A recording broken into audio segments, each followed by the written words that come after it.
Gipasigarbo sa dakbayan sa Dumaguete ang maanyag na kultura sa mga Dumagueteño pinaagi sa sayaw, pagdisenyo og arts and crafts ug ubang pang mga kalihukan atol sa pagsaulog sa tinuig na Sandurot Festival.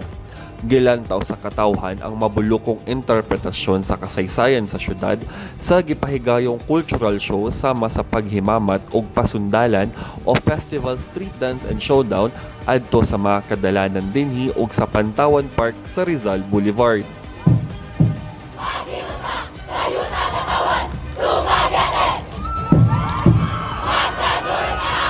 Ang buot pasabot sa mga pulong na magsandurot kay panag-abot alang sa kahiusahan ug paghinigalaay.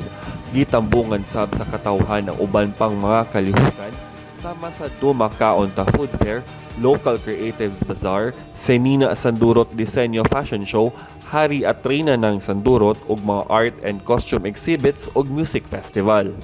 Ang tinuig na Sandurot Festival ang pinakadakong kalihukan sa turismo sa dakbayan sa Dumaguete.